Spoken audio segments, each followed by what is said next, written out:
CPU রিবোলিং কিন্তু complete হলো। এবার আমি দেখব যে টাচে কাজ করে কিনা। দেখুন টাচে এখনও কাজ করছে না, টোটালি কাজ করছে না। তাহলে কি আসলে সিপিইউ থেকে এই সমস্যা হয়? আসসালামু আলাইকুম ভিউয়ার্স, সবাই কেমন আছেন? আশা করি সবাই ভালো আছেন। আমি আলহামদুলিল্লাহ ভালো আছি। তো আজকে যে কাজটি নিয়ে আসলাম এটি হচ্ছে রেডমি নোট 11। এটি স্ন্যাপড্রাগন 680-র একটি ফোন। তো এই ফোনটি ইতিপূর্বেও খোলা হয়েছিল। এটি আমাদের এক টেকনিশিয়ান ভাই আমাকে দিয়েছেন। ফোনটি ইমিডিয়েটলি সিপিইউটি রিবোলিং করে দেওয়ার জন্য দিয়েছেন।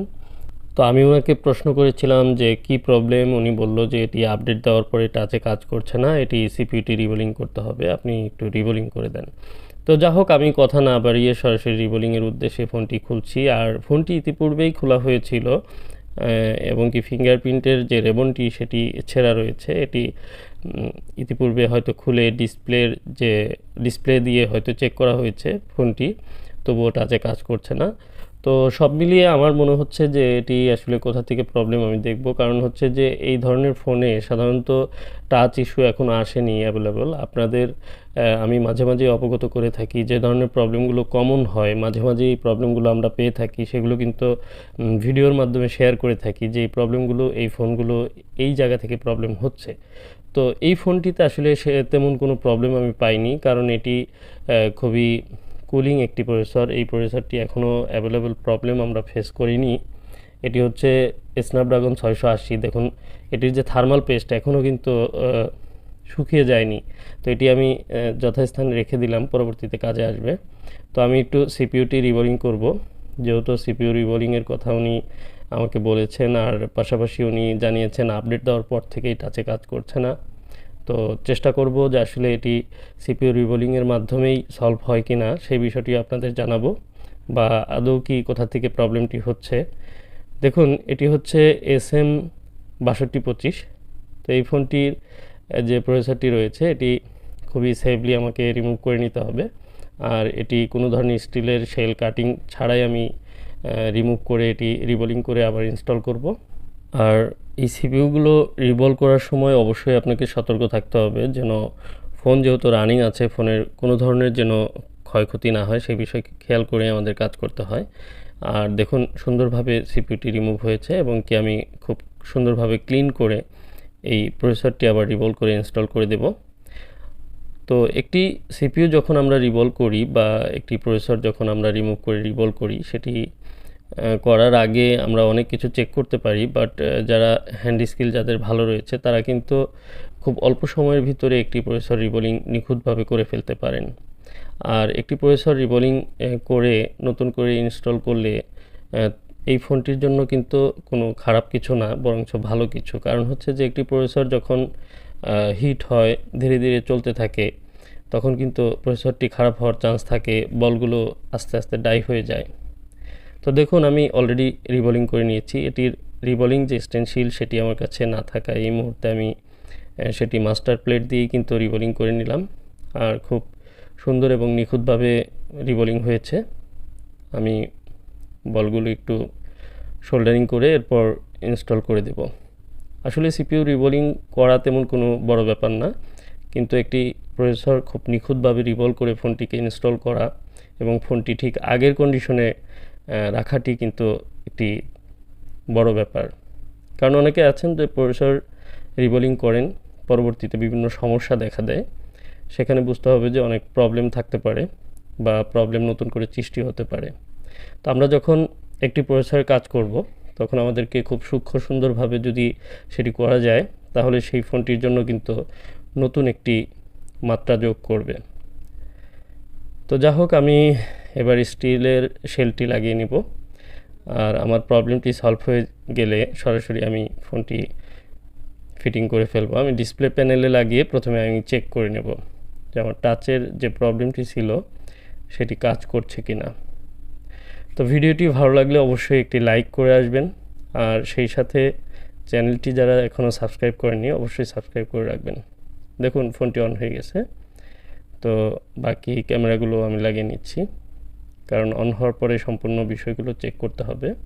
আর একটি ফোন যখন আমরা কাজ করি দেখা যায় ফোনের যে অংশটিতে আমরা কাজ করব সেই অংশটি একদম 100% ওকে করে তার পরবর্তী স্টেজে আমাদের যেতে হয়। যেমন এই ফোনটি আমি দেখতে পাচ্ছি ক্যামেরার লেন্সে কিন্তু ময়লা রয়েছে। আসলে যখন আমরা একটি ফোন খুলি বা কাজ করি তখন কিন্তু ক্যামেরার লেন্সের দিকে অনেকেই খেয়াল করি না, অথচ এটি কিন্তু একটি ইম্পর্টেন্ট একটি বিষয় ক্লায়েন্টের জন্য। আরেকটি দেখুন সেন্সর রাবার রেখে দিলাম, এই সেন্সর রাবারটিও কিন্তু পরবর্তীতে লাগিয়ে দিতে হবে, কারণ এটি অনেক গুরুত্বপূর্ণ একটি জিনিস। এর কারণে দেখা যায় অনেক সময় সেন্সরে কাজ করে না। তো সেন্সরে কাজ না করলে অনেকগুলো সমস্যা হয়, আপনারা জানেন। তো যা হোক, এই যে দেখুন সিপিইউ রিবোলিং কমপ্লিট হওয়ার পরেও কিন্তু টোটালি টাচে কাজ করছে না, টাচটি কিন্তু একদমই রেসপন্স নেই।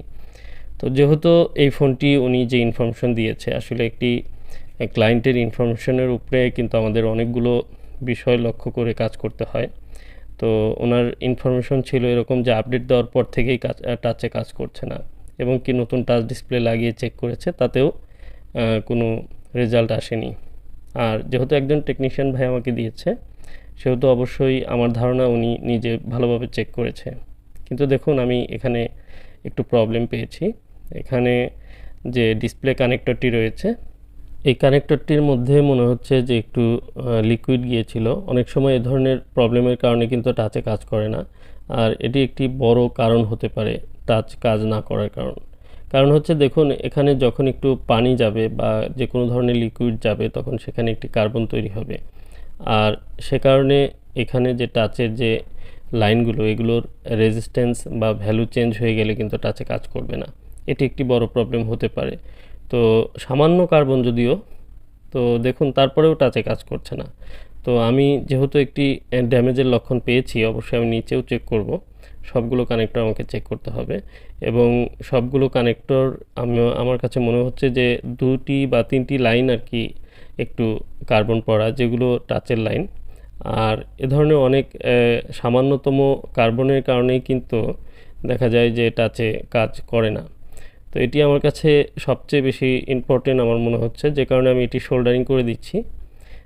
এই কানেক্টরে বেশি ড্যামেজ পেয়েছি, তো সোল্ডারিং করে ক্লিন করে এবার আমি চেক করব। পাশাপাশি আমি যে চার্জিংয়ের পোর্টটি রয়েছে এখানেও আমি পানির অস্তিত্ব লক্ষ্য করলাম।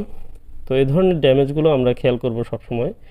তো এই ড্যামেজগুলো যদিও আগে থেকেই খেয়াল করা উচিত ছিল, আর এই ড্যামেজগুলোর বিষয়ে কোনো ধরনের কমপ্লেইন বা কোনো ধরনের ইনফরমেশন কিন্তু যিনি কাস্টমার উনি দেননি। দেখুন আলহামদুলিল্লাহ টাচে কিন্তু এখন কাজ করছে। মূলত এই সামান্য পানি যে একটু কার্বন পড়ার কারণে টাচে টোটালি রেসপন্স ছিল না। তো বিষয়টি আমরা এখান থেকে বুঝতে পারলাম যে সবসময় কিন্তু সিপিইউ থেকে প্রবলেম হতে নাও পারে, এবং কি সিপিইউ রিবোলিং করে পরবর্তীতে প্রবলেমটি সলভ না হলে আমাদেরকে কিন্তু অন্য অন্য স্টেজে কাজ করতে হয়। যদিও এখানে আমি বলবো যে আগের কাজটি আমি পরে করলাম, মানে এই কাজগুলোই আগে করা উচিত ছিল। যিনি প্রথমে আমাকে দিয়েছেন, টেকনিশিয়ান যিনি এই ফোনটি প্রথমে খুলেছিলেন, উনি এই বিষয়গুলো হয়তো চেক করেননি, আর যে কারণে এই প্রবলেমগুলো কিন্তু এখনও আমার চোখে ধরা পড়েনি। যা হোক, আমি পরবর্তীতে এই কানেক্টর ক্লিন করার মাধ্যমে বা সোল্ডারিং করার মাধ্যমে কিন্তু প্রবলেমটি সলভ হলো। আরেকটি বিষয় দেখুন, এই যে সেন্সরের রাবারটি, এটি কিন্তু অনেক গুরুত্বপূর্ণ একটি বিষয়। এই রাবারগুলো অনেক সময় পড়ে যায় বা আমরা হারিয়ে ফেলি, খুলে ফেলি। এর কারণে কিন্তু অনেকগুলো সমস্যা দেখা দেয়। যখন একটি ফোন খোলা হয় তখন খুঁটিনাটি অনেক বিষয় খেয়াল করে আমাদের কাজগুলো করতে হয়, যে কারণে একটি নিখুঁত রিপেয়ারই দিতে পারে একটি ফোনের যে পারফেক্ট পারফরমেন্স সেটি দিতে পারে। এই জন্য বলি প্রত্যেকটি ইনটেক ফোন যেগুলো ইতিপূর্বে খোলা হয়নি সেই ফোনগুলোতে সর্বোচ্চ সংখ্যক যত্ন সহকারে কাজগুলো করা হয়ে থাকে, কারণ সেখানে যেন কোনো ধরনের প্রবলেম না হয় এই বিষয়গুলো লক্ষ্য রেখেই কিন্তু আমি কাজগুলো করে থাকি। তো আজকের মতো ভিডিওটি শেষ পর্যায়ে চলে আসছি। ভিডিওটি ভালো লাগলে অবশ্যই লাইক করবেন, চ্যানেলটি সাবস্ক্রাইব করবেন, সেই সাথে বলবো বেল আইকনটি প্রেস করে রাখবেন নতুন নতুন ভিডিও পাওয়ার জন্য। আসসালামু আলাইকুম রহমতুল্লাহ।